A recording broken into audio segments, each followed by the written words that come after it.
Le tribunal, veuillez vous lever.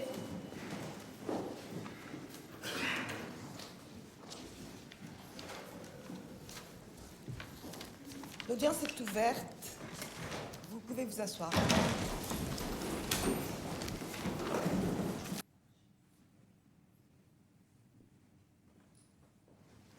Vous vous appelez Madame Deverdy Nicole. Les faits qu'on vous reproche sont d'avoir, à Paris, le 1er février 2003, conduit un véhicule sous l'empire d'un état alcoolique caractérisé par le fait que vous aviez 0,59 mg d'alcool pur dans l'air expiré. Alors, vous avez dû réfléchir depuis à ce qui s'était passé. Pouvez-vous nous indiquer pourquoi, en sortant de ce dîner aux alentours de 21h30, vous n'avez pas pris soit des transports en commun, soit un taxi? Le tribunal vous écoute. Je suis donc allée dîner chez des amis. Je n'ai pas seulement bu du vin, j'ai dîné. Et je suis partie à la dernière bouchée pour rentrer tôt chez moi parce que j'aime me coucher tôt. Et que j'ai besoin pour mon travail et pour tout. Je n'aime pas me coucher tard et rentrer tard. Bon. Je me sentais en parfait état, absolument pas imbibée de vin ou de quoi que ce soit. Oui, mais je pense que quand on va dîner chez des amis, écoutez, à l'âge que j'ai, je n'ai jamais rien eu. Ça fait 45 ans que j'ai mon permis. Et je vous dis très franchement, c'est la première fois que j'ai un problème avec un agent.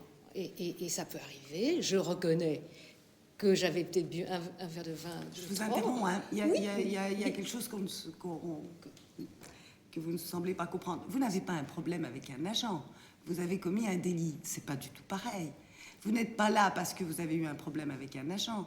Vous êtes là parce que vous avez violé la loi. Si la loi prévoit qu'à partir de 0,40 mg dans l'air expiré, c'est-à-dire que vous le dépassez un peu, vous êtes à 0,50 mg. On est en train de commettre un délit. C'est précisément parce que quand on a un peu bu, vous n'avez pas le taux comparable à celui qu'on a évoqué dans l'affaire précédente. Quand on a un peu bu, on est légèrement euphorique, on se surestime, on va donc aller un petit peu plus à gauche peut-être qu'on aurait été dans un état normal, et que les réflexes, par contre, sont légèrement amoindris, plus lents. Donc, le fait de se sentir apte à conduire n'a aucune incidence quant à la réalité de votre réelle aptitude à conduire. Est-ce que vous comprenez ça maintenant? Je dis que j'ai eu tort. Ah bon? Je vous l'ai dit dès le début. Que vous l'aviez compris. Je vous l'ai dit dès le début que j'aurais dû peut-être ne pas prendre ma voiture pour entrer. Voilà. Si, je l'ai dit au tout début. Ah bon? Voilà. Et donc je reconnais parfaitement. Je l'ai reconnu. J'étais le lendemain matin venant d'Asnières. Je suis arrivée la première au commissariat pour déposer un procès verbal. Je suis arrivée la première. On m'a fait attendre 3/4 d'heure. Oui. Donc je suis quelqu'un de sérieux. Je suis pas du tout quelqu'un qui boit. Je bois de l'eau tout le temps. Je bois 2 litres d'eau en 24 heures. Et je vous assure que le vin, j'en bois rarement. J'en bois une fois de temps et surtout du bon. Sinon, je n'en bois pas. Non, donc c'était bon, c'est mal tombé. J'ai eu un coup de malchance.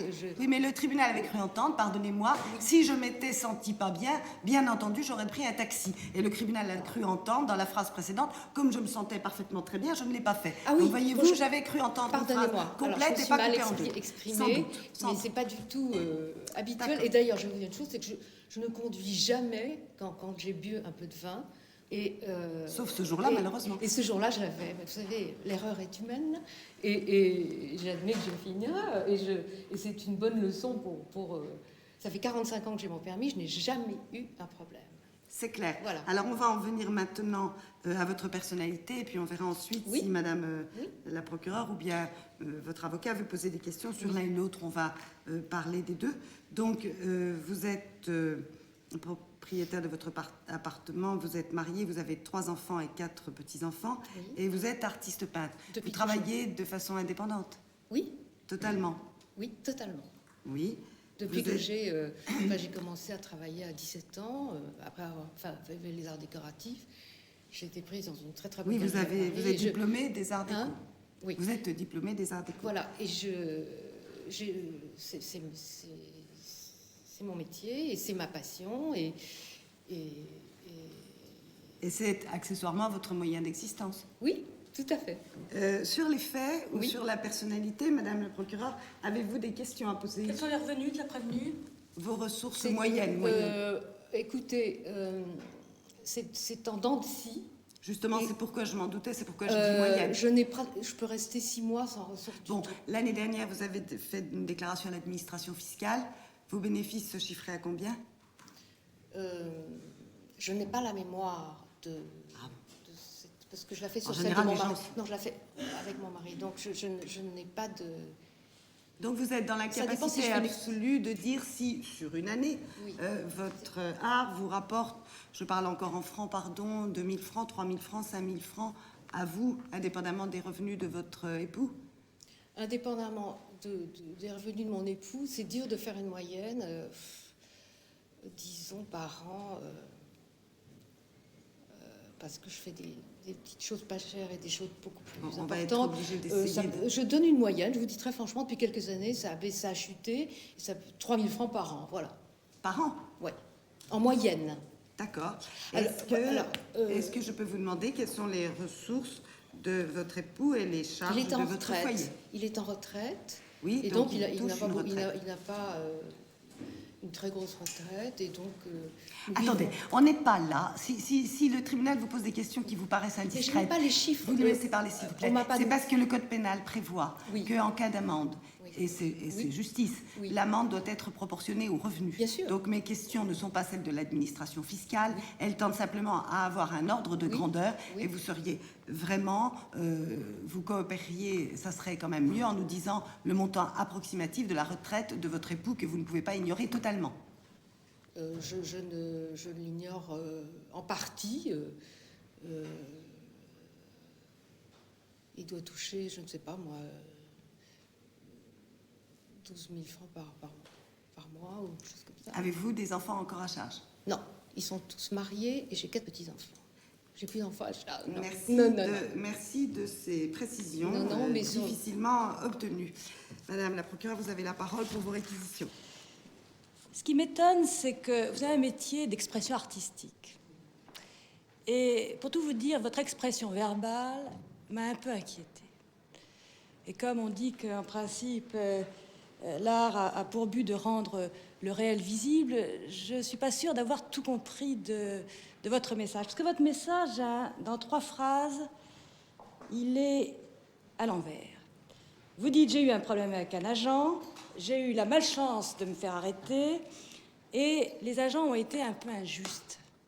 Ça, c'est ce qu'on appelle rejeter la faute sur autrui. Voilà. C'est pas vous, c'est le fatum, hein, le destin. Pas de chance, je suis passée au mauvais moment, au mauvais endroit, là où il y avait une patrouille. Et puis, c'est pas de ma faute, c'est de la faute des agents qui ont été un peu trop zélés. C'est pas comme ça qu'il faut voir les choses. Hein. Je crois que ces phrases, elles sont pas admissibles. Donc moi, mon message de ministère public, c'est de vous dire, on vous a arrêté, tant mieux. Tant mieux si effectivement ça peut vous éviter dans les soirées à venir de vous sentir trop bien et de vous dire que vous n'avez pas de problème d'alcool. Tant mieux si ça peut vous éviter de causer un accident. Donc c'est un message de prévention que le législateur et par mon intermédiaire le ministère public vous adresse. Je requiers une amende de 1 200 € et une suspension de 4 mois du permis de conduire. Merci, Madame la procureure. La défense a la parole.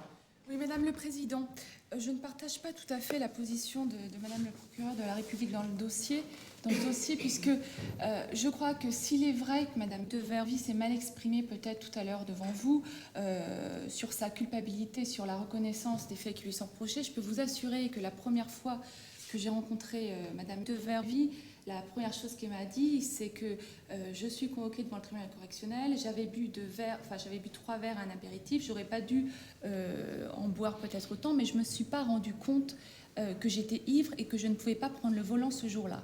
Alors vous tiendrez compte aussi du fait qu'elle a déjà eu une rétention administrative de son permis de conduire, qu'elle a eu des points supprimés. Et je crois que Madame de Vervis se restreindra à beaucoup moins boire et surtout ne pas prendre le volant lorsqu'elle sortira d'un dîner arrosé ou moyennement arrosé. Voilà pour mes observations, Madame le Président. Très bien, je vous remercie. Madame, levez-vous. Levez-vous. Avez-vous quelque chose à ajouter? Non, je pense que juste avant que je tourne, que je prenne le tournant du boulevard des Batignolles rue de Rome, à peine, enfin quelques secondes avant, il y a une voiture qui a brûlé le feu rouge, mais les agents ne l'ont pas vu. Alors, et c'est tous les jours comme ça, j'en vois tout le temps. C'est ça. Alors, j'estime, je pense que je ne mérite absolument pas un retrait de 4 mois. J'ai mérité un retrait d'1 mois. Je le dis très franchement, je ne mérite absolument aucun retrait de permis. Ça, c'est nous qui allons voir. Oui, non, d'accord, mais je vous dis comment je ressens les choses. Je suis je suis un être quand même mûr. Je ne suis pas bon. Si je le dis franchement, je le dis en toute honnêteté. Votre franchise, on n'a aucun doute, oui. Voilà. Vous allez vous asseoir dans la salle et la décision sera rendue tout à l'heure. Merci. Après la suspension d'audience. Affaire suivante. Le tribunal, après en avoir délibéré, vous déclare coupable des faits qui vous sont reprochés. En répression, vous condamne à une amende de 500 €. Vous recevrez, d'ici quelques mois, une demande du Trésor public d'avoir à vous acquitter de cette amende. En ce qui concerne la suspension de permis de conduire, elle est fixée à 2 mois. Vous avez donc au total 2 mois. La partie que vous avez déjà faite sera imputée. Il y a donc un reliquat et vous recevrez une demande d'avoir à présenter votre permis de conduire. Vous pouvez partir. Merci, madame. Très gentil.